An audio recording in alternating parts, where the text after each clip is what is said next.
Good morning, gamers. Welcome to the most important stream of the entire year. It's the Final Gamer Awards. How we doing, everybody? How is it going on this beautiful winter evening? Apologies for a late stream start. The day has been a little chaotic, and I have been preparing the Final Gamer Awards show. If you're not familiar, this is where we hand out a bunch of awards in different categories, such as pro wrestling and a bunch of other stuff, and games, anime, confusing things. And so yeah, it's just about ready. It'll be a little messy, but that's okay. The way this is going to work is we have a bunch of categories to hand out, and then we are going to rank the top, I'm going to say 12 games of the year. I guess first of all, I always like to do my thanks. I would like to thank Jeff Keighley for hosting the Final Gamer Awards pre-show. I appreciate it every year. He doesn't have to do that, and he does every single year. He hosts the pre-show to this award show about a week or two in advance, and I really appreciate it. I genuinely do. I'm always happy to shout out a little guy, and Jeff Keighley, thank you so much for hosting a previous drastically inferior award show. I appreciate that a lot. And go check the little fella out. Go check Jeff Keighley out. Real up and comer. I think he's a streamer or a YouTuber or something like that. And I think his award show is nice. It doesn't like get at the heart of the Final Gamerisms, but it's like, it's interesting. You know, it's interesting. I can't imagine, like, obviously it can't come after the Final Gamer Awards because this is an impossible act to follow every year. And that's okay. That's okay. What was the story with Jeff Keighley? Did he have sex with Miss Piggy? Was that a joke? I didn't actually watch the Game Awards. I feel bad. I only watched the trailers just because I was really, really busy the last while. Who wouldn't want to have sex with Miss Piggy from Seems OK Studios?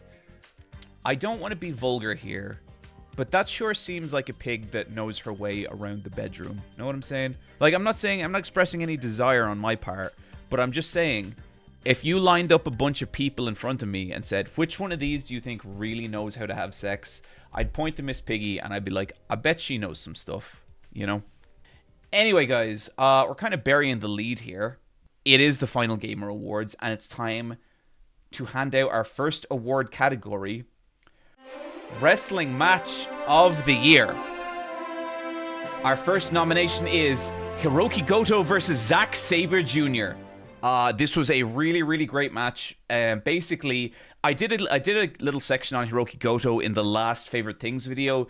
This guy, basically, 20 years ago, people see him as the future of New Japan.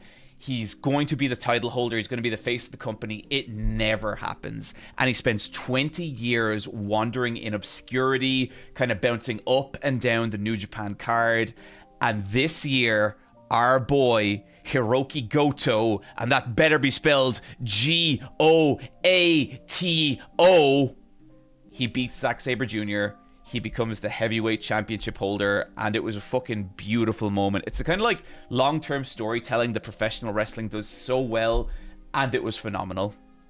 Next up, Mariah May versus Toni Storm. This is like one of the best feuds in modern wrestling.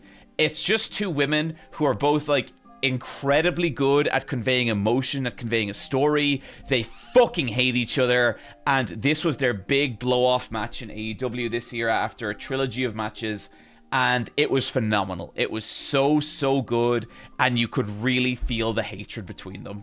CM Punk versus Seth Rollins versus Roman Reigns. This was the main event of night one of WrestleMania, and probably one of the few high points for what was the most depressing WrestleMania of all time. I am viciously disappointed with WWE and how they've kind of handled their product this year on several different levels. I can't deny I thought this was a great match. Kazuchika Okada versus Speedball Mike Bailey. This was interesting because I've seen Mike Bailey a bunch of times live, and he is phenomenal. This was just the kind of match that shows up on television and absolutely blows you the fuck away.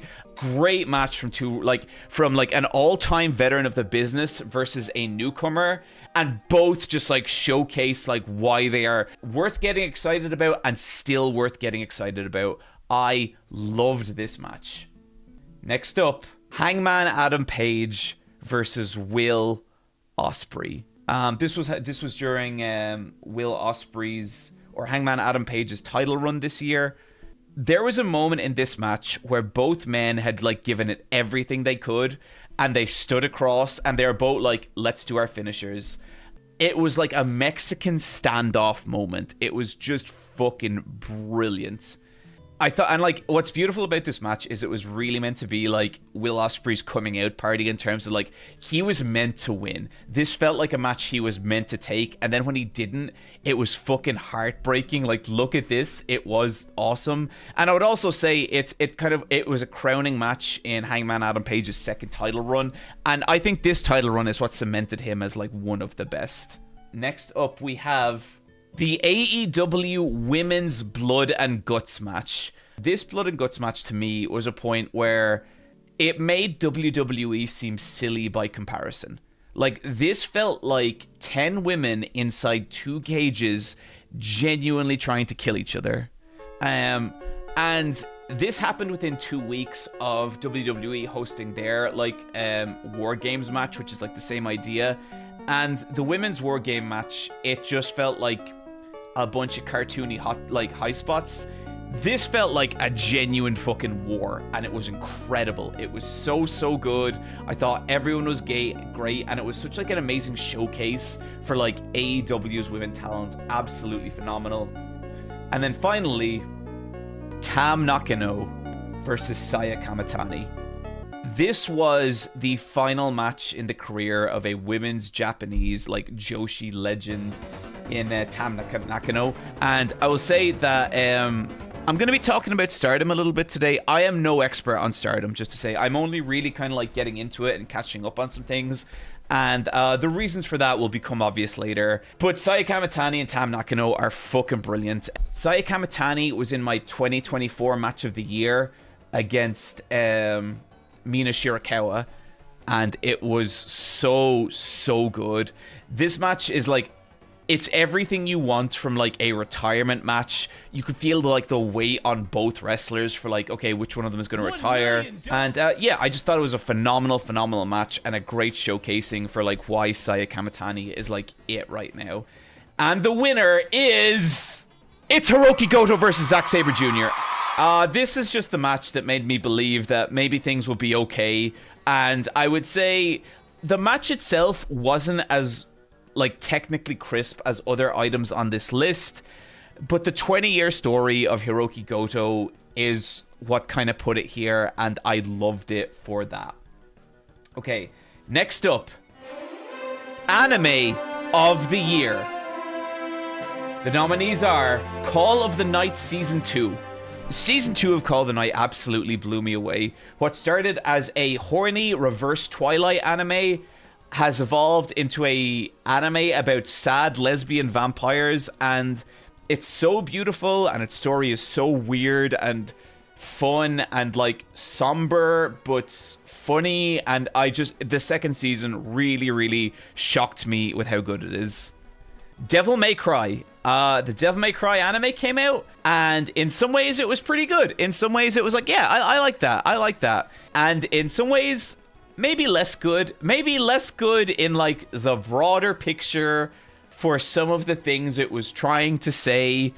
Maybe a YouTuber close to this channel will release a video on that soon. It will not be me. There were some things I thought were good about this. There were some things I thought were not good. I thought the production was pretty decent. I thought it looked alright. I also understand why people are mad. Next up, Solo Leveling, baby! This is one of my least popular picks. I get a lot of shit for liking Solo Leveling, and the reason is simple. I think Solo Leveling is an extremely simple anime that keeps its focus razor tight and does it pretty okay. Next up, New Panty and Stocking. New Panty and Stocking is maybe like the best case scenario for like this sort of scenario where basically Panty and Stocking came out in, was it 2012? And it was like really interesting, weird and different anime, and then it went away for a decade and a half. this came out and was exactly as good as Panty and Stocking has always been. I love the second season. I think I like the second season more than I like the first season. I love how much Scanty and Knee Socks we got. I love how weird and creative it gets with its visuals. I think some episodes look absolutely stunning. I think some of the shorts in the episodes, there's the odd one that doesn't land with me at all. This anime filled me with so much joy during the year, and I really loved watching it. And I have like 2 or 3 episodes left, and I'm so excited to watch them. Like, I thought this was fucking brilliant. R.I.P. Gynax, since they are officially dissolved. For sure, Pop-Tart. But I think, like, what's dissolved is not Gynax of old, right? Next up, we have Ruri Rocks. Look, what does this image make you feel? This is an anime about geology. It's also about this okay, I need to be careful how I say this. It's also about this attractive professor of mining. I don't want to say an attractive miner because that's not what I mean. And look, the first episode is beautiful. It's a very nice looking show. I appreciate its passion for geology. This character was pretty hot, I guess. And you know what? I watched just enough of it for it to be on this list. Next up, Togen Anki. I'll be real with you. This one ain't winning. This is not winning. This is maybe the most generic shonen anime I've ever watched, but I did watch enough of it for it to register for this list. Yeah. Clevitas. Clevitas is a dark fantasy anime. I thought this was pretty decent. I'm kind of a sucker for traditional fantasy. I like traditional fantasy when you strip like the isekai-ness away from it. And I thought this was kind of fun. I didn't think it was like revolutionary. It's not doing anything too new, but if you like dark fantasy anime, yeah, there's some stuff to like here. Also, up for this award is Gachi Akuda. You know, in a lot of ways, like, Gachi Akuda is kind of like Togen Anki in that, like, there's not going to be a lot here you haven't seen in other shonen, especially if you've watched a lot, but it has enough personality and enough, like it has enough of a vibe, and the characters are fun enough that I kind of ended up not caring. I just had a really, really fun time with this. I love how it looks visually. I love a lot of the characters. I thought this one was, like, a lot of fun. I really, really enjoyed it. Also up for this award, Dan Da Dan Season 2. I will say, Dan Da Dan Season 2, it did not dramatically change my opinion of Dan Da Dan Season 1, and Dan Da Dan is like the kind of thing where I acknowledge it's cool, I acknowledge there's fun things about it. I think maybe it's not to my particular taste. I think the humor in it doesn't really resonate with me, and when that's the case, it's just not going to be an anime that you love. And then this is a late one, Sanda. This is an anime about a boy whose superpower is that he transforms into Santa Claus. I've only watched 4 episodes of this one, but I appreciated that the first episode was some wild shit. Like, it was genuinely kind of cool. And I don't know, there's something about this show. Like, it looks really nice. And it's weird. Like, it feels kind of different from everything else on this list. It's very itself. Like, I wouldn't be saying it's not a shonen anime. It definitely is. Definitely is. But it was odd. And, like, especially, like, in the animation, how it moves. I believe this is by the same studio as Dan Da Dan. And it just looks fucking cool. Like, the first episode is stunning. Really, really stunning. Okay. As for the winner... Okay, I'm going to be real, guys. I am really stuck with giving this one to either Call of the Night Season 2, which was so much better than I thought it would be, or New Panty and Stocking. You just said Panty and Stocking, John. I think maybe it is Panty and Stocking. I think it beats Call of the Night Season 2 by like a hair's breadth. And I think part of it is just... I cannot believe it's the same show that we lost 13 years ago. It's kind of fucking crazy. I just love Panty and Stocking too much. And like, yeah, sometimes the humor in it doesn't land with me either. And then sometimes I really, really love it. I love Garter Belt. I love Scanty and Knee Socks. Knee Socks especially. She's my fave. Fucking love her. Stocking's great. Panty's great. I just love Panty and Stocking. And it's been just kind of a joy. And like, it's so experimental and weird with its animation. And like, I think personally it has some of the best animation of the entire year. I love how this show looks. It's definitely not going to be for everyone. I adored it. Okay, next up we have women who give me complicated feelings I don't care to elaborate on. Number 1, we have Minami from Sushi Ben. Number 2, we have Greer from Gachiakuda. Number 3, Junko from Sushi Ben. Number 4, Beat from Unbeatable.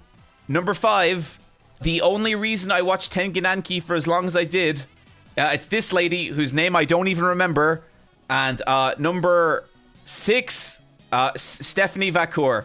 And the winner is Minami from Sushi Ben.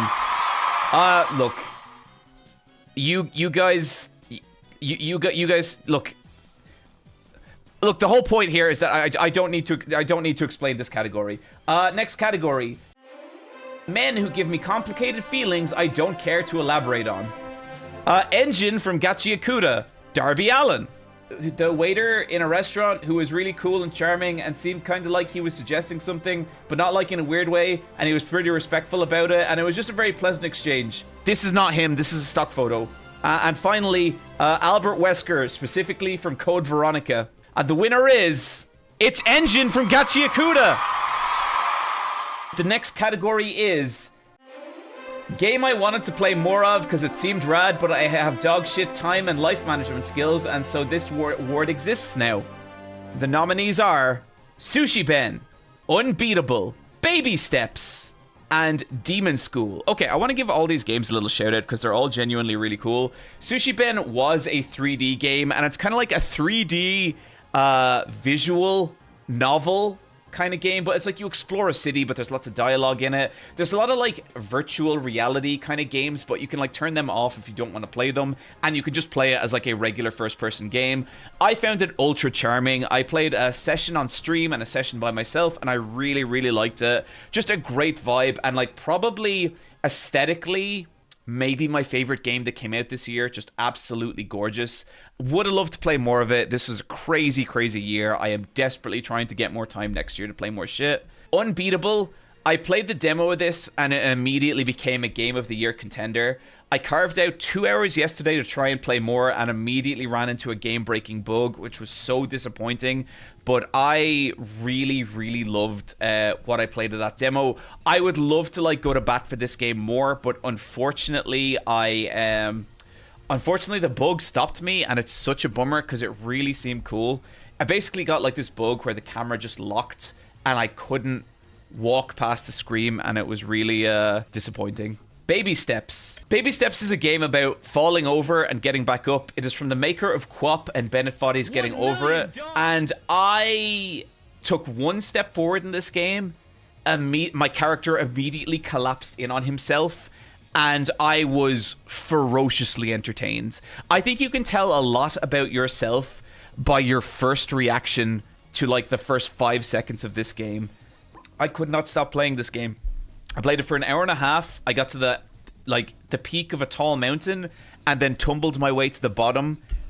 Demon School. So I would say, okay, look, maybe I have to introduce a little bit of personal bias here because I've been listening to the Insert Credit podcast for maybe 4 or 5 years.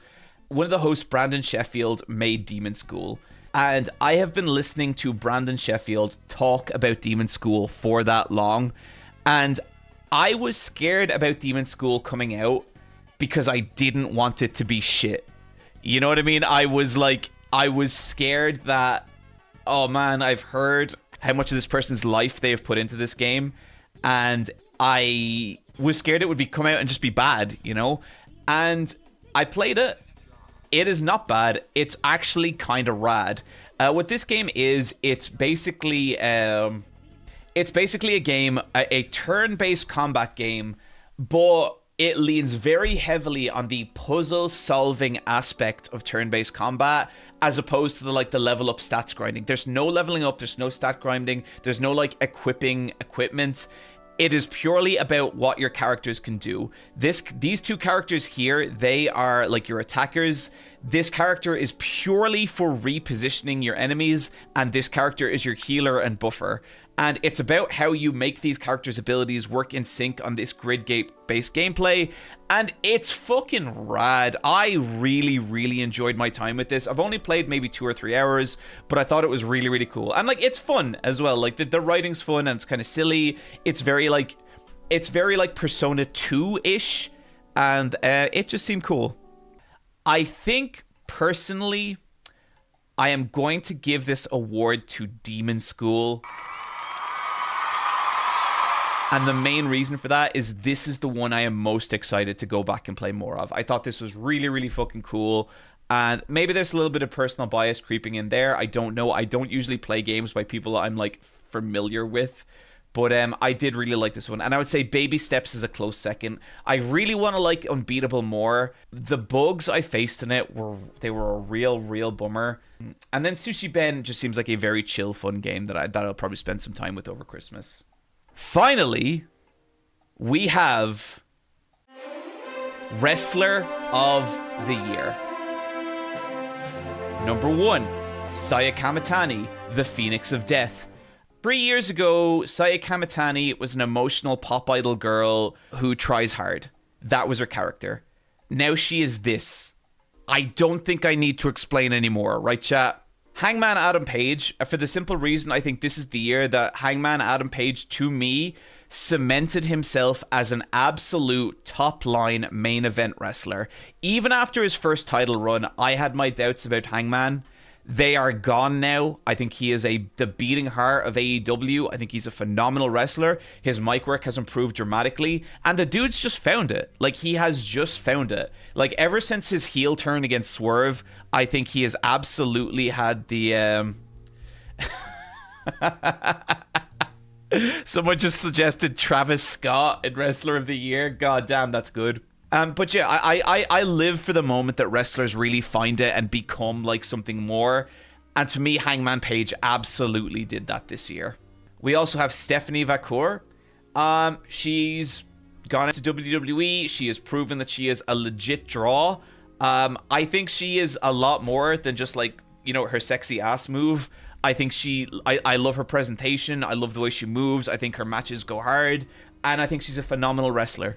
So Kyle Fletcher. Okay, Kyle Fletcher is a wrestler I have mixed thoughts on, but I do think he deserves a spot on this list. And a part of that is because I've seen like the internet's reaction to him, and I've seen pro wrestling's reaction to him, and it's hard not to deny this guy has a bright future.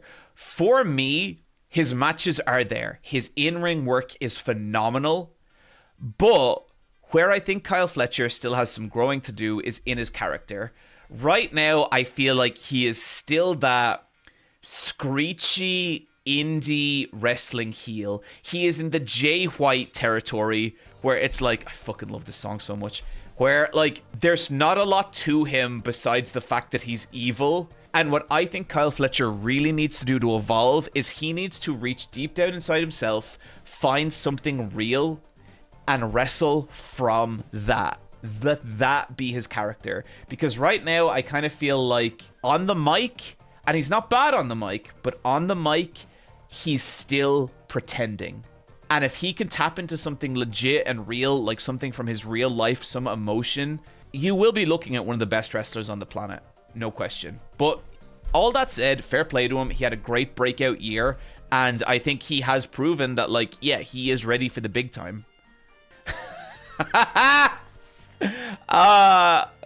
Guys, look, I really like Dominic Mysterio. I think he is, he's a great shit heel wrestler.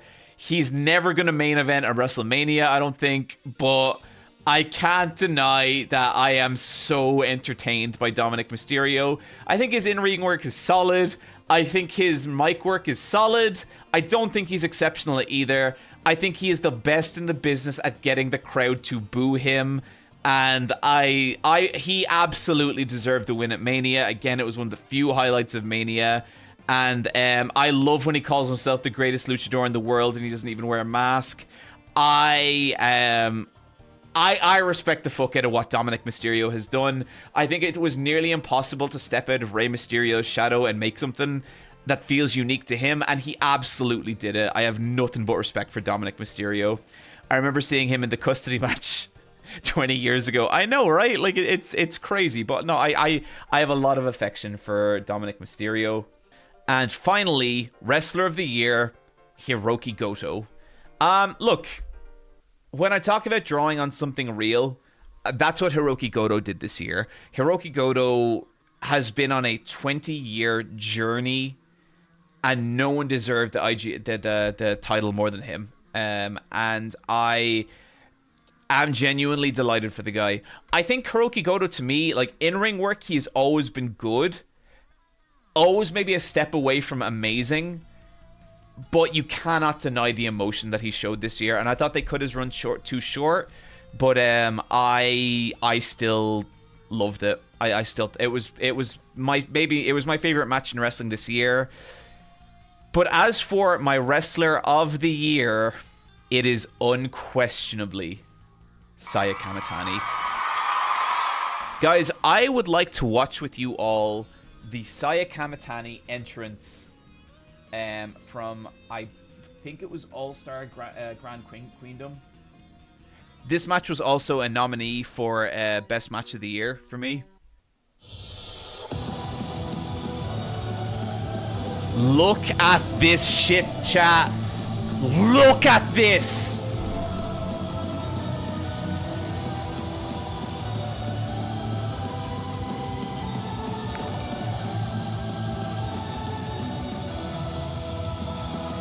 Like, I don't care if you've never watched wrestling. You must be able to feel the greatness here. Look at that. She is the queen of hatred. And this is Tam Nakano, the goodest, most nice wrestler to ever exist. She's also a legend of Joshi wrestling. Saya retired Tam in this match. Look at the contrast between them, all the white in Tam and the black in Saya. It's fucking beautiful.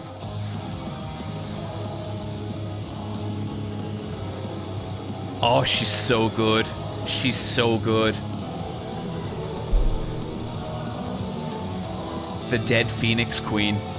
Yeah, it was just a phenomenal match. And like, that's the thing, like, that's like, you know, her presentation, that's like her entrance. She is incredible in ring. Absolutely incredible. Okay, guys, that does it with the subcategories. It is now time to rank my games of the year. Okay, this will take a little explanation. So here is how the list currently stands.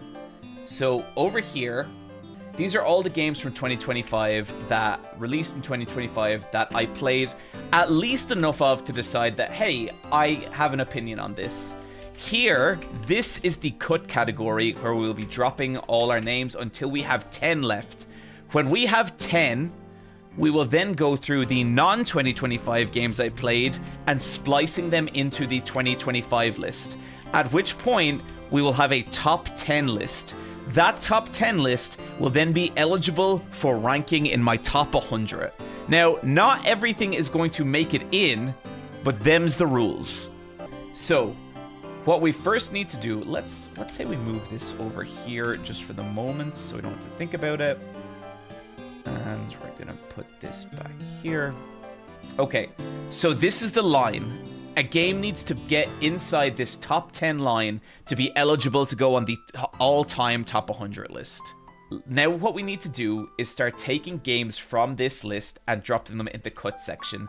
So these are going to be the games that I played a bit of and I thought they were cool or I didn't like them, but they're just either way, they're not going to get in there. Number 1, Tower Dominion. This was a Tower Dominion was a tower defense game for Steam. I downloaded it on my Steam Deck, played about 2 hours of it, and just it was not sticky at all to me. It was like fine, but it didn't do anything I haven't seen done better in other games. So Tower Dominion is our first cut. I'm gonna try and do these in order of my favor of them. So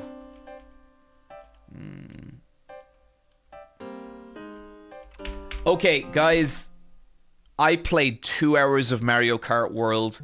and never thought about it again. I understand that some people love Mario Kart and people have a lot of fun with it.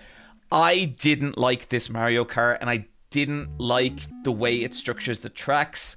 I think even hardcore Mario Kart players have problems with it. I know some people love it. I just did not. I would also say the same of Doom the Dark Ages. Just not the kind of game I am interested in playing. I didn't enjoy its systems. It did not resonate with me at all. I played about maybe 3 or 4 hours of that one. Okay, this is tricky, right? Because the next game I'm going to cut is my favorite feeling game of the year. It's gameplay wise, this game feels phenomenal. Game design wise, I don't think it was, and it is the new Shinobi. I think Shinobi just feels so beautiful to control. Like it is like controlling silk. It feels so nice, and it looks incredible. The game design of Shinobi really, I just didn't think there was a whole lot there. I just felt like it was the enemies were just standing around waiting for me to combo them into existence, and I never felt like I needed to put my tool set to use it in an interesting way. I never felt like the game was forcing interesting spatial decisions out of me, which is what 2D combat should kind of feel like, you know? It's disappointing because when I started playing it, I was like, oh, this might be one of my favorite games of the year. Next up, damn, you know, guys, looking at this list, strong ass year. It really was. Okay, I actually did play a lot of this game and I liked it, but I gotta be real, aside from a couple of little things, Mega Bonk really just is Vampire Survivors in 3D. And it's cool, it's fun, it's a great time waster, but it didn't have enough of its own identity besides being in 3D that it made me kind of to kind of give me anything to hold on to. You know, are people mad about that? Is that fair? I think it's a good game. I think it's an enjoyable game. I just would have liked to something more from it. It felt uninspired. It did a little bit. So that's going to be cut next. Next up, you know what? Ball X Pit didn't really do it for me. I thought it was addictive, and I thought it was a fun game to play. I never really felt like I was getting better at it. I never really felt like there was anything...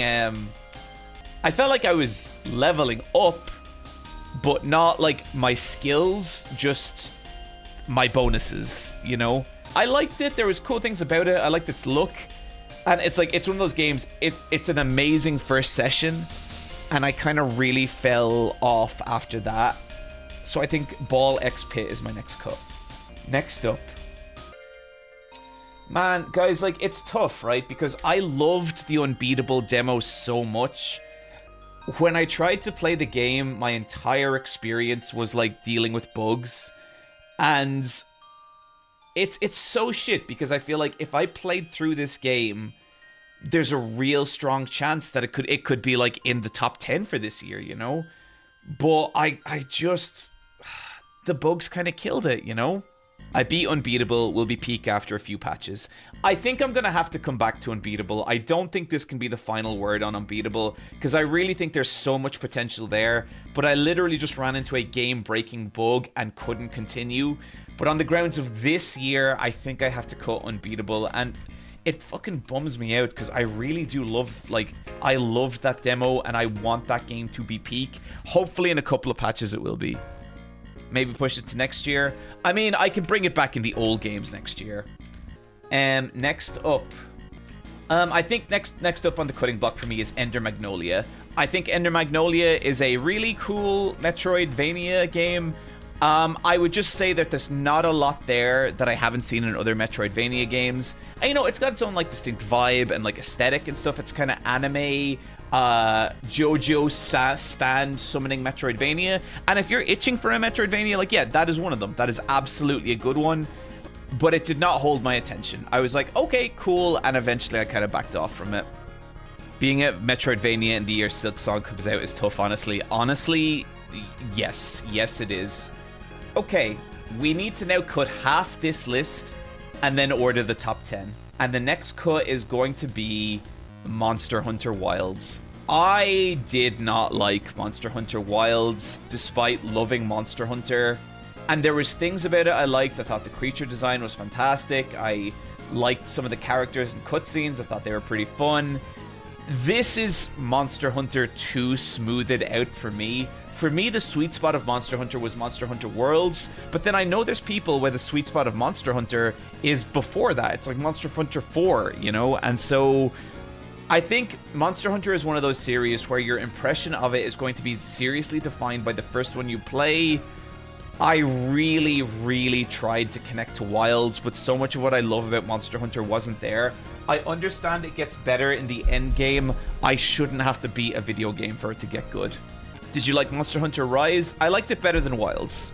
Okay, I would say, chat, now at this point, everything on this list I really, really like. So cutting a game at this point is not like, it's not like I just didn't enjoy it. I like everything on this list. But I think I do have to start getting a little brutal in terms of games that I just didn't play that much of. And you know what? I know I'm in the vast minority here, and I respect what it is. I think I'm going to have to cut Donkey Kong Bonanza. I think it's a cool game. I love Donkey Kong's redesign. It was not sticky for me. I'd play it, and then I'd feel like I had to play more.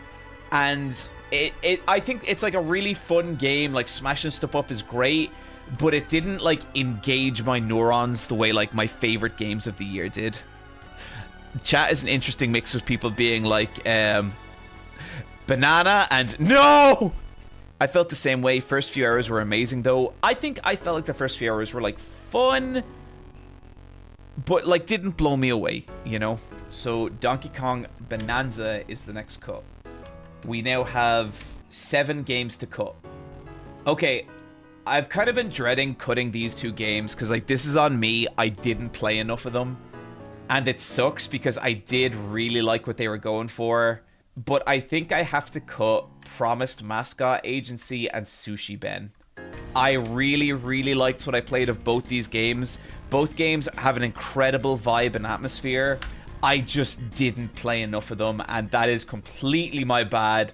I accept people's fury. I understand that it shouldn't be that way. I know. I am sorry. I will play more of them over the holidays, and they may rise in my estimation. I would say, like, if you enjoy like a nice atmospheric story-heavy game, Promise Mascot Agency and Sushi Ben are both phenomenal. I would say with Sushi Ben, give it like an hour to get going. Promise Mascot Agency, give it an hour to get going. Sushi Ben, I think you will love that straight away. It is just a gorgeous, gorgeous game. Oh, this is tough. We have 5 games still to cut that will not be making the top 10 this year. I think the next one I have to cut for very similar reasons. I just didn't play enough of it. And it is 100 Line Last Defense Academy.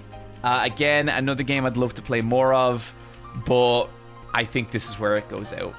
The next cut is Ninja Gaiden Ragebound. Honestly, I probably should have cut that a little sooner. I respect what it is. I like the game design in it, and it looks like a great game. I would actually probably put that behind the previous 3 games in terms of like how I connected with them. Ninja Gaiden Ragebound was really cool, really old school 2D platformer. I enjoyed what it was, but yeah, I think that's the right call. Oh, also Grappler Baki. Grappler Baki is a really fun Punch-Out like, but I think it is also gone. A surprisingly good licensed anime game though, and if you are craving more Punch-Out, that is a great game. We have 2 more games to cut. Fuck, we're getting down to it now. I can't believe I'm doing this. I really thought this was going to make the top 10. I think Dispatch is out, guys. I think Dispatch is out. Part of it is that I didn't play enough of it, but I would also say I'm just not that into the gameplay of Dispatch. I love the story and the characters, but yeah, I think Dispatch is out. God damn, I was so impressed with that game. I really thought that would make it.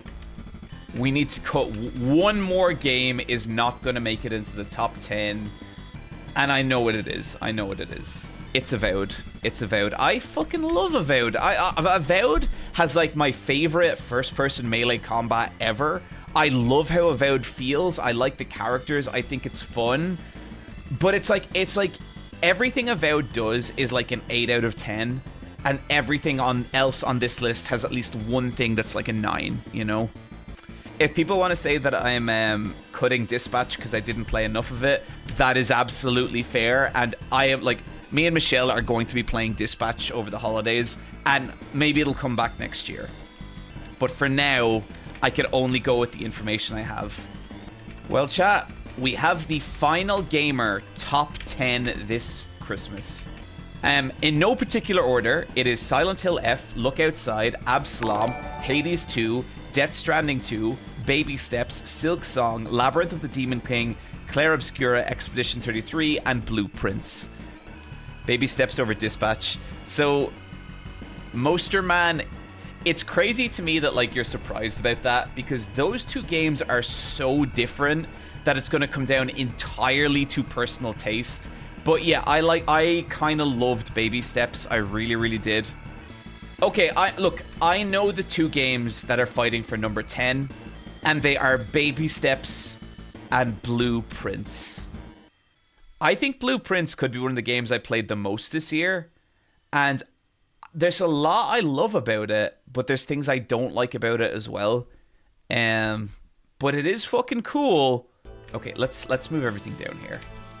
I think Baby Steps is our number 10, and Blueprints is our number 9.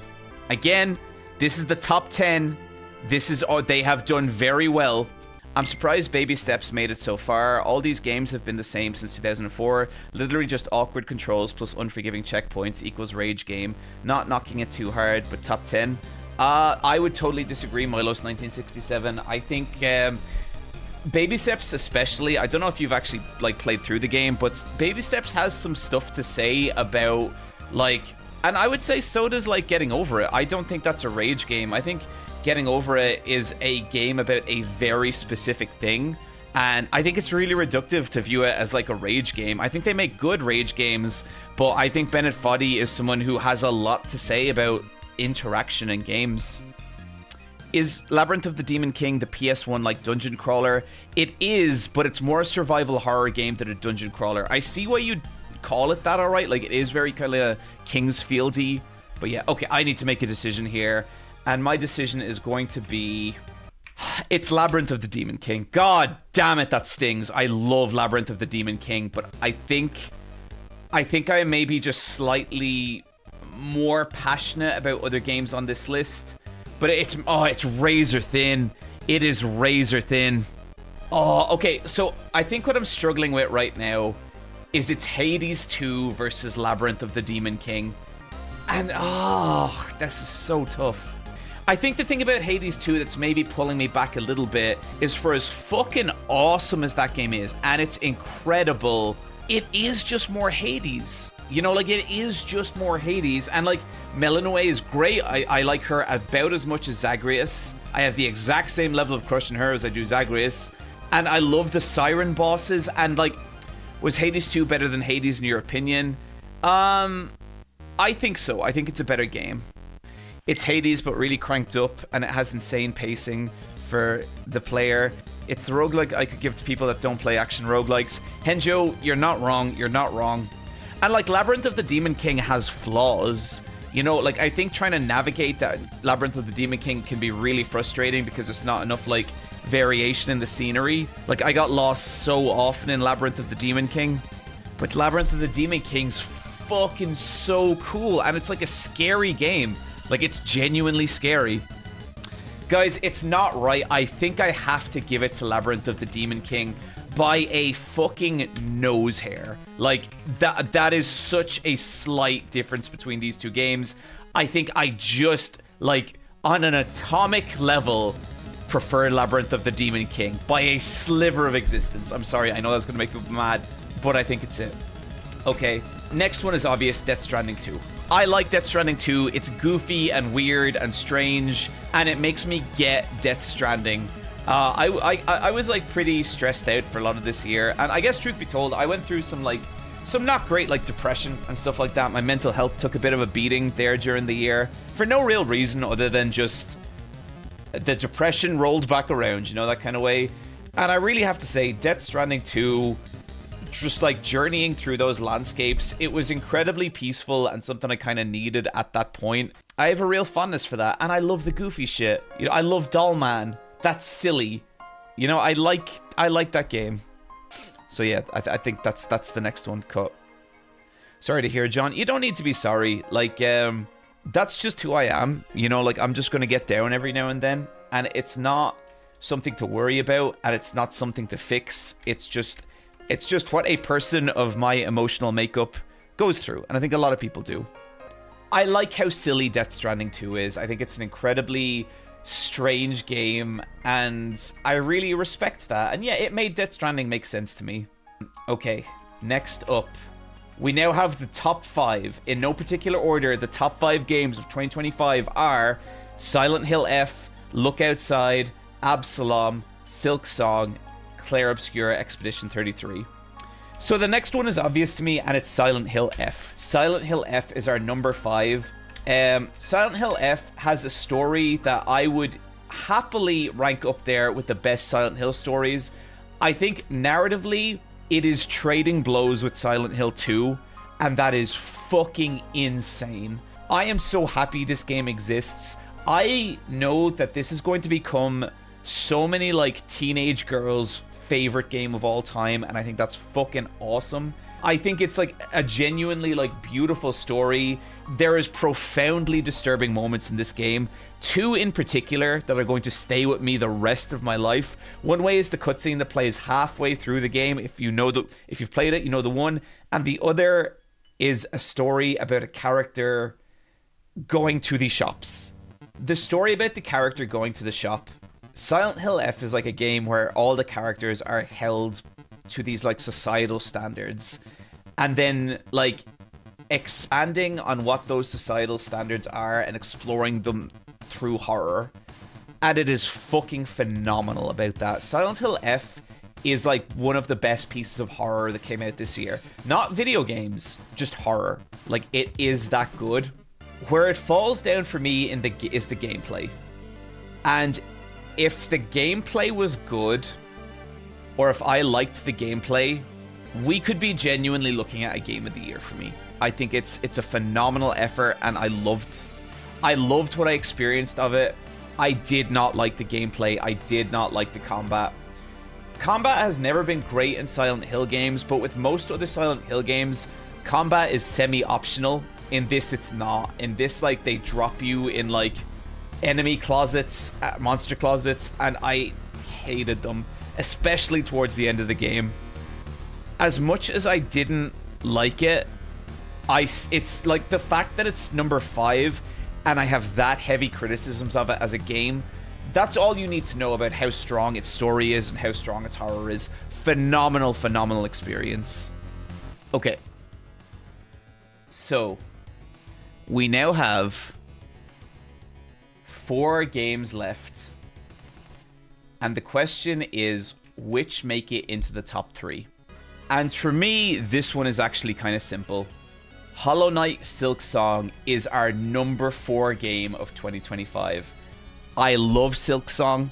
I have absolutely no critique of it. I enjoy that it's punishing. I like that it's fucked up. I really do enjoy that about it. There's just 3 games on this list that resonated with me harder. That's it. That is all there is to it. I'm not interested in like pointing out flaws in Silk Song. I think it has very few, and the few that it does have, I think are conscious decisions by the creator. That's it. I played 20 hours of it. I really enjoyed it, but this is as far as it goes for me. And the number 3 game is also real simple. So the 3 games left are Clair Obscura Expedition 33, Absalom, and Look Outside. Absalom is absolutely the number 3 game of the year. And the reason for that is simple.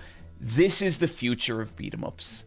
If you want to know how to make a scrolling beat 'em up in 2025, it is Absalom. It is a beat 'em up combined with roguelike mechanics.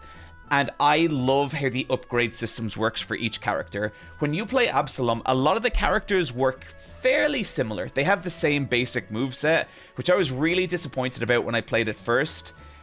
but the way the upgrades alter their focus and gameplay, like one of the characters is a boxer dwarf, and one of his like upgrade paths turns him into a projectile character, another turns him into a grappler. You know, it's fucking awesome. It's so good. Full stop. Also, this and Sushi Ben to me are two of the best looking games of the year. Absolutely incredible. Such gorgeous games, and I really, really love them. The only thing that I think could have pushed Absalom higher is I think it could have had more fun with its characters and story. I really like all the characters, but it's a little dry, and I would have liked to see like more humor and more fun come out in it. But a phenomenal game. Absolutely brilliant. BitCrush absolutely killed it. Are single-handedly reinventing the scrolling beat 'em up, a genre that I love very dearly. Absalom is phenomenal. This leaves just Look Outside and Expedition 33. And this gives us the opportunity to do something really fun. What if Look Outside became number 1? What if Look Outside beat the juggernaut that is Expedition 33? And I will tell you, that's a beautiful dream, but a dream is all it is. Look Outside is our number 2. Look Outside is the second best game that came out this year. I think it is a phenomenal game. It's a game that I liked when I started, but the more I played it, the more I appreciated how special it was. I don't know how much Fear and Hunger DNA is in this game, but I love this new era of like time-based world explorer RPGs where you basically have a certain amount of resources to explore a particular environment, and they are brutal and they are difficult and they make every choice you make matter. And I loved Look Outside for that. I am thinking of doing a Look Outside video. I don't know if I will or not, but I really did love it. Unfortunately, chat, as much as I want to be interesting and left field here, Clair Obscur Expedition 33 is my game of the year. And it's not close. This is the best RPG, well, since Baldur's Gate 3. It's so hard to compare those two games because while Baldur's Gate 3 is this massive open experience that reacts to how you play it, Clair Obscura is the opposite. It is a laser-focused 30-hour experience. Incredible story, incredible gameplay, incredible characters, and I deeply, deeply loved my time with it. It made me cry, it shocked me, it made me more exhilarated than anything else I played this year, and I just loved it. I loved it so much. It's as nauseatingly good as everyone says. I understand that there's like AI controversy around it at the moment. Look, we'll get to that, and I need to hear more about that. But no, like as a game, as an experience, this was my favorite thing I played this year that came out this year. 30 hours, someone skipped the side content. No, 30 hours isn't right. I definitely played more than that. That does not sound right. Guys, my voice is going, so apologies if that's annoying to listen to. It's going because I did Versus Wolves last night and the charity stream last weekend, and I haven't really rested, but we still got a little bit to get through here. No, I don't need a break. I'm okay. Okay, chat, this is our top 10 for 2025. But the list is not done, because what we must now do is take this list and re-rank it with the non-2025 games I played. And only the top 10 of those will be eligible for the top 100. And there are some absolute fucking killers on this list. So this is going to be interesting. Okay, let's start at the bottom. Corn Kid 64. Does Corn Kid 64 beat Baby Steps? And the answer is no. Corn Kid 64 is a really great 3D platformer with just the most beautifully tactile controls and a really fun look. It's a really, really fun game. It just doesn't beat Baby Steps for me. So Corn Kid 64 is cut. Lies of P. Does Lies of P beat Baby Steps? Yes, I think it does. Baby Steps is now out of the ranking. Or no, does Lies of P beat Blueprints? You know what, guys? I'm gonna say, I think Lies of P, I really, really liked Lies of P. I think that goes all the way to number 7. So now Blueprints is right on the edge. If just one other game gets into this list, then Blueprints is eliminated. Does Resident Evil Code Veronica beat Blueprints? I really like Code Veronica. I really, really like it. God, this one's tough. I think for me personally, Code Veronica beats Blueprints. And forgive me, chat, for I have sinned. It also beats Hades 2. Blueprints is eliminated. Does Class of '09 beat Hades 2? No, it doesn't. Does Diablo 4 beat Hades 2? No, it doesn't. Does Battletoads beat Hades 2? No, it doesn't. Does Exit 8 beat Hades 2? No, it doesn't. Baldur's Gate 3 is actually already on the top 100 list. So we now have 3 games to enter. And the first one is XCOM 2. Does XCOM 2 beat Hades 2? It absolutely does. Does it beat Code Veronica? It absolutely does. Does it beat Demon King? It does. Does it beat Lies of P? It does. Does it beat Death Stranding 2? It does. Does it beat Silent Hill F? It does. Does it beat Silk Song? It does. Does it beat Look Outside? It does. Does it beat Clair Obscur Expedition 33? It does not. Okay. Hades 2 has been eliminated. XCOM 2, and okay, specifically, I just want to say XCOM 2, War of the Chosen, the expansion pack. So now we have 2 games left to go in here: Fear and Hunger Termina and Void Stranger. You want to talk about 2 fucking heavy hitters, but I do believe Fear and Hunger Termina is already on the top 100 list, which means that we can cut it from this list because it will be getting re-ranked. Void Stranger. Does Void Stranger beat Code Veronica? Yes, it does. Does it beat Labyrinth of the Demon King? Yes, it does. Does it beat Lies of P? Yes, it does. Does it beat Death Stranding 2? Yes, it does. Does it beat Silent Hill F? Yes, it does. Does it beat Silk Song? Yes. Absalom, Look Outside. XCOM 2, War of the Chosen. Yes, it does. Does Void Stranger beat Expedition 33? Chat, I don't need to think about this. Yes, it does. I adore Void Stranger. Void Stranger is my favorite game I played this year. Unfortunately, Resident Evil Code Veronica has been defeated. Okay. Now, chat. Now is where things get serious. This has all been fun and games so far, but what we are now going to do now is take these 10 games and rank them in my top 100 games of all time. Now, I call it my top 100 games. It's not actually. It's actually my top 110 games. So, this is my top 100 games of all time list. Over here, we have the games we just talked about. This is the waiting section. You can see my favorite game of all time is Final Fantasy VII. And then you can see my 110 favorite games. Why 110? Because Signalis is too good not to rank. I couldn't give it a non-ranking. Past this, we have what I call the Shadow Realm. And these are all the games that made it to the gates of my top 100, but didn't quite get in there. The Shadow Realm is a place of honor.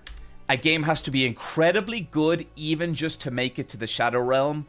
But I have to like a game better than Signalis for it to get on this list. Now, if it beats Signalis, Signalis merely moves down a rank. I will never cut Signalis from this list because it is too good not to rank.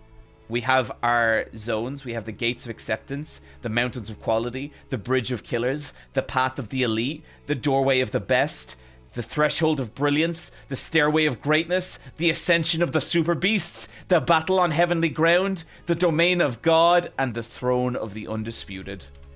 So, let's see how everything else does here. Does Labyrinth of the Demon King make it into my list, or does it plummet into the Shadow Realm? Is Labyrinth of the Demon King better than Signalis? And I will say, chat, this is not a question for me. It is not. It is in the Shadow Realm that the Labyrinth of the Demon King goes. That's the brutality here. That is how hard it is to register. Next up, Lies of P. Does Lies of P break into the top 110? Does it beat Signalis? It does not. Lies of P also plummets into the Shadow Realm. Next up, Death Stranding 2. Does Death Stranding 2 beat Signalis? It does not. We have another victim of the Shadow Realm. This is how brutal it is to get into the top 110. Does Silent Hill F get into the top 100? Silent Hill F versus Signalis. Signalis is literally a better modern take on Silent Hill F than Silent Hill F. Or than Silent... I mean, I could see the argument for that. Okay, I think I have found a solution here. I think Signalis is too low. I think the further I get away from that game, the more I love it. And I actually want to boost Signalis up 5 places. Signalis is now the new number 107. And the new bad bitch bodyguard of the list is Silent Hill F. I can't leave Silent Hill F unranked. And I would also say I like Silent Hill F better than I like UFO 50 and Deadly Premonition 2. That feels good. That feels good. Okay. So, I have a policy of not having games on the list if they are too similar. And Hollow Knight is our current number 92. And I would say what I would be willing to do is switch out Hollow Knight for Hollow Knight Silksong. I think that feels good. Yep, I think that feels good. I don't think it goes any higher than that for me, but it is very good. Absalom. See, this is difficult, right? Because when I think of my favorite games of 2025, the way I judge that is like, okay, what are the games I enjoyed most this year? And Absalom is absolutely one of the games I enjoyed most this year. But when I'm thinking about my favorite top 100 games of all time, I'm thinking about how much will I love this game forever? And in a weird way, guys, despite how much I enjoyed playing Absalom, I don't know how much more of it I'm going to play. And I don't know if it's something I'm going to want to revisit all the time. Because, I'm like, does Absalom beat Deadly Premonition 2? I guess the criteria for the two lists is slightly different. Does that sound like the fucking most ridiculous thing you've ever heard, or does that make sense? Hades... I don't think Hades 1 ever made the list. Hades 2 is in the Shadow Realm. It makes sense. It's silly, but it's okay. But lists are silly. Let's be real, chat. Ranking art is a silly endeavor. I think Absalom doesn't make it. I think it goes in the Shadow Realm. Look outside.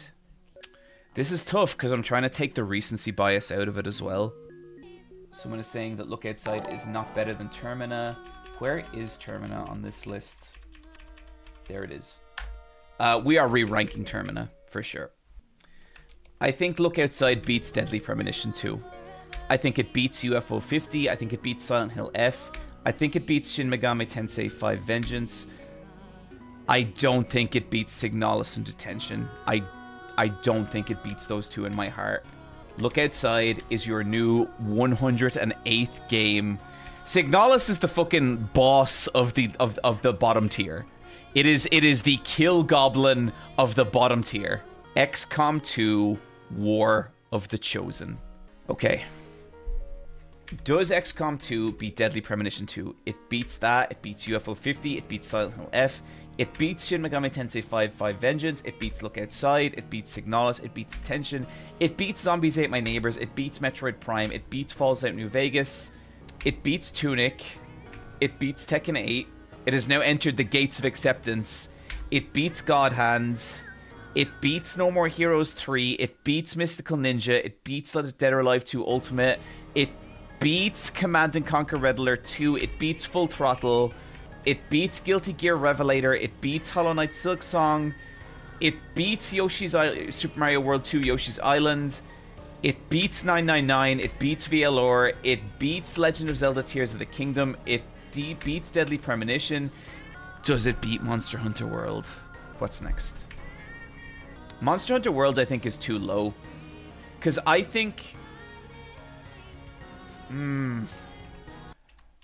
This is tough. Okay, let's do a little reordering here. I think that Monster Hunter World needs to move up a little bit. And I would actually place it up here. Let me just try this on.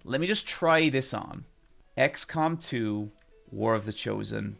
Above Hyper Light Drifter. And below Monster Hunter World.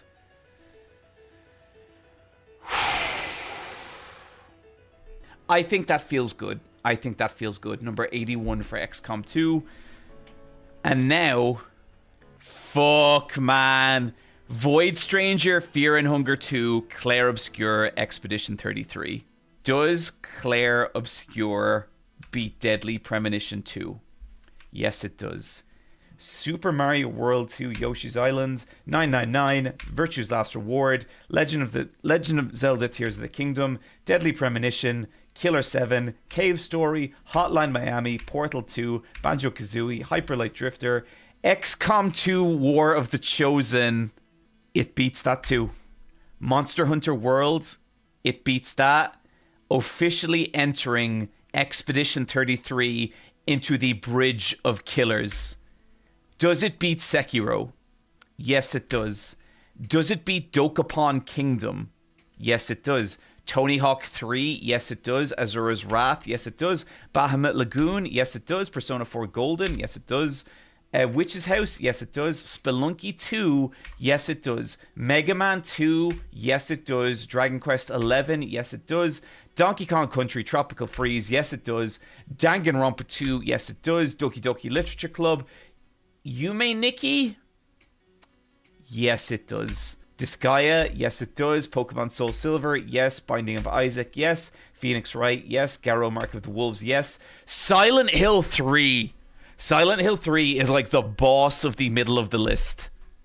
It'll make it into the top 30.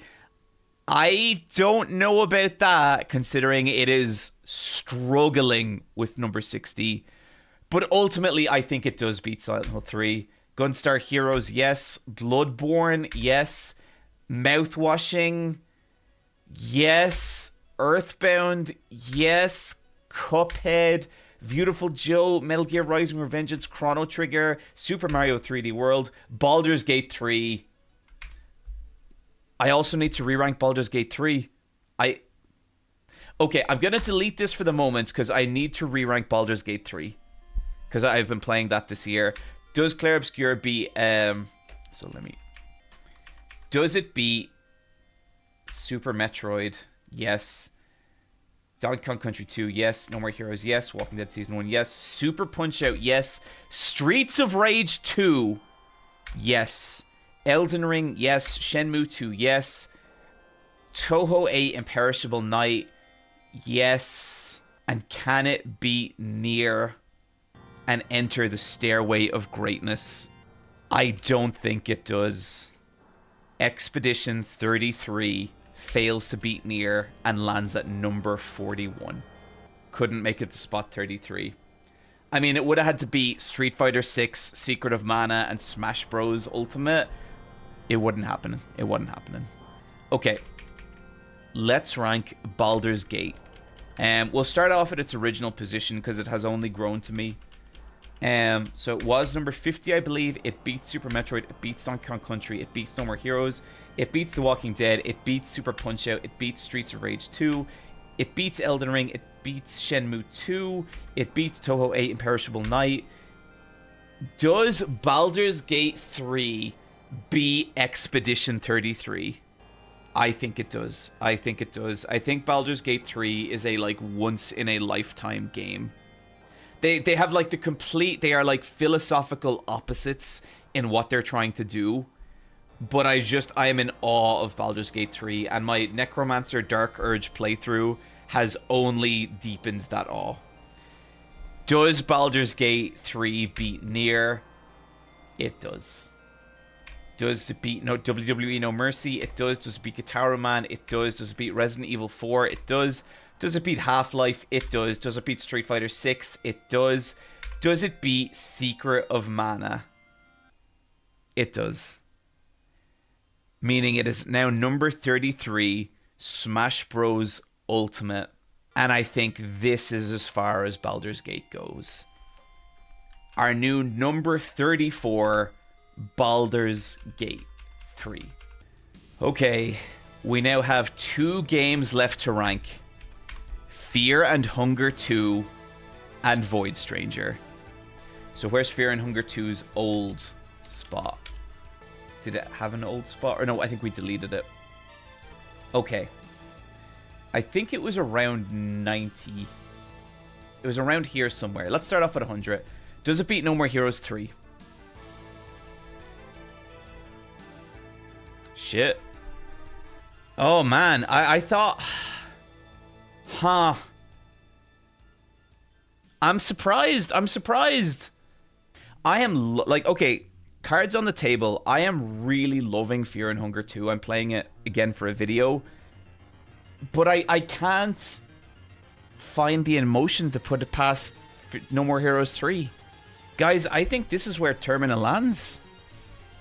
I'm shocked. I thought it was going to rise up the ranks. Who knows? Termina needs to be re-ranked after an update. That's fair. I think I actually put it below No More Heroes 3. I am shocked about that. I thought it was about to go far. That's crazy. Did you finish playing 2 for the video? I am currently in the process of getting all the endings, but I have beaten it a couple of times. The Peach Jane, thought the characters were just much stronger in 2, and that's what I liked in my media personally. The Peach Jane, I would agree with you. I think the characters in 2 are much, much better than the characters in 1. I think 1... It's weird because I think 2 is a way more ambitious game than 1. I think 1 is a tighter game. But yeah. And that leaves the final game to rank. It's Void Stranger. Okay, brand new game, so we got to take it to the bottom of the list. Does Void Stranger beat Deadly Premonition 2? I mean, come on. In fact, we can move Void Stranger. Does it beat UFO 50, Silent Hill F, Shin Megami Tensei 5 Vengeance, Look Outside, Signalis, Detention, Zombies Ate My Neighbors, Metroid Prime, Fallout New Vegas, Tunic, Tekken 8, and God Hand? Does Void Stranger get into the gates of acceptance? I would say easily. Easily. Does it beat Termina? Yes, it does. No More Heroes 3, Mystical Ninja 64, Dead or Alive 2 Ultimate, Command & Conquer Red Alert 2, Full Throttle, Guilty Gear Xrd Revelator, Hollow Knight Silk Song, Super Mario World 2, Yoshi's Island 999, VLR, Legend of Zelda Tears of the Kingdom. Void Stranger has officially entered the Mountains of Quality. Deadly Premonition, Killer 7, Cave Story, Hotline Miami 2, Portal 2, Banjo-Kazooie, Hyperlight Drifter, XCOM 2, War of the Chosen, Monster Hunter World, Sekiro Shadows Die Twice. Void Stranger at number 80 has entered the Bridge of Killers. Dokapon Kingdom, Tony Hawk's 3, Azura's Wrath, Bahamut Lagoon, Persona 4 Golden, Witch's House, Spelunky 2, Mega Man 2, Dragon Quest XI, Donkey Kong Country Tropical Freeze, Danganronpa 2, Doki Doki Literature Club, Yume Nikki, Disgaea, Pokemon Soul Silver, Binding of Isaac, Phoenix Wright, Garou Mark of the Wolves, Silent Hill 3, Gunstar Heroes. Void Stranger has officially entered the doorway of the best. Does it beat Bloodborne, Mouthwashing, Earthbound, Cuphead, Beautiful Joe, Metal Gear Rising Revengeance, Chrono Trigger, Super Mario 3D World, Super Metroid, Donkey Kong Country 2? Void Stranger is on the threshold of brilliance. No More Heroes, The Walking Dead Season 1, Super Punch-Out, Streets of Rage 2, Elden Ring, Shenmue 2, Touhou 8 Imperishable Night, Expedition 33.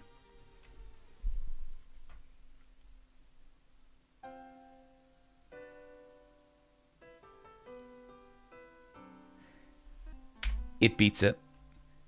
Does Void Stranger beat Nier? Yes, it does. WWE No Mercy? Yes. Gitaru Man? Yes. Resident Evil 4? Yes. Half-Life? Yes. Street Fighter 6? Yes. Secret of Mana? Yes. Does Void Stranger beat Baldur's Gate 3? Void Stranger defeats Baldur's Gate 3. It now enters the top 33 games on this list. Does Void Stranger beat Smash Bros. Ultimate? Yes, it does. Does it beat the Resident Evil remake? Yes, it does. Does it beat Devil May Cry 5? Yes, it does. Does Void Stranger enter the top 30 by beating Bayonetta 2? Void Stranger beats Bayonetta 2 and enters the ascension of the Super Beasts. Does Void Stranger beat Disco Elysium? Honestly, I think it does. I think Void Stranger beats Disco Elysium for me. It's getting tight. It's getting tight like that. Disco Elysium was the first one to really punch Void Stranger in the face and slow its momentum. Does Void Stranger beat Street Fighter Alpha 3? Oh my god. Yes, I think it does, and I think it beats Tekken 5. And I think it beats Legend of the Mystical Ninja. I think it beats Wind Waker. I think it beats Final Fantasy VI. I think it beats Mass Effect 2. Dead Rising. Fuck. It's so close to the top 20.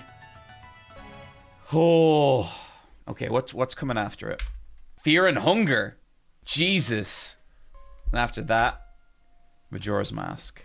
Guys, that is some big bad bosses between Void Stranger and breaking into the top 20. And I don't think it's gonna beat Dead Rising. Which means your brand new number 23 is Void Stranger.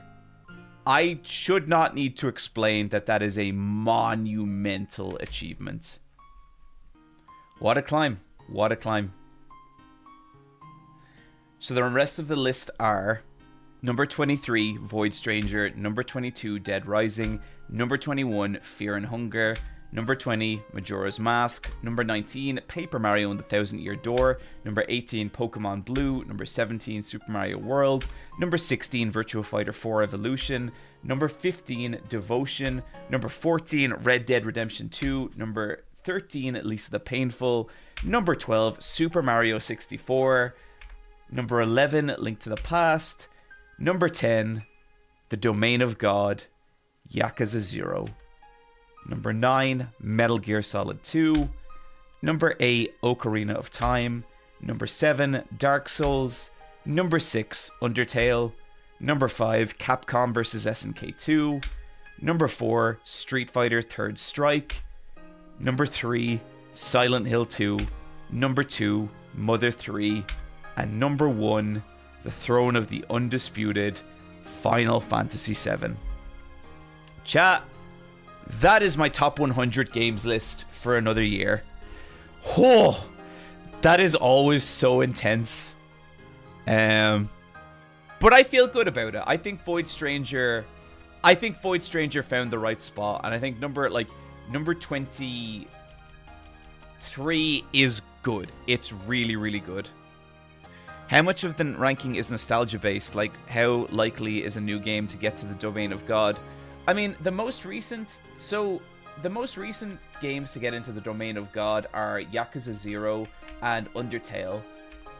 Look, when you're talking about nostalgia in games, I think that is a surprisingly nebulous concept, because, like, what are you actually asking? Like, if you're asking me to separate a game from my memories of it, I have no interest in doing that, and I see no value in doing it. I don't believe in the objective examination of art.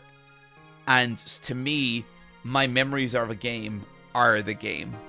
And I don't have any interest in, like, appealing to general consensus about a particular game. Even though, like, for the most part, I think my top 10 is very, like, most people would be like, yeah, fair enough, whatever. But yeah. Do you think a game will ever surpass Final Fantasy VII for you? God, I hope so. I really, really hope so.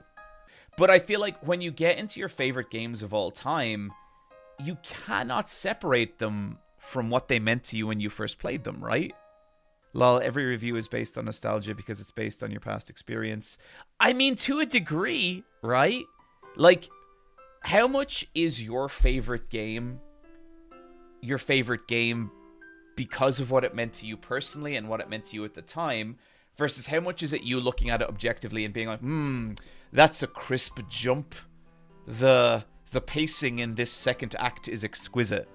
You know? Like, I see no value in that. Yeah, and like, obviously, this list is deeply self-consciously subjective, and I wouldn't want it to be anything else.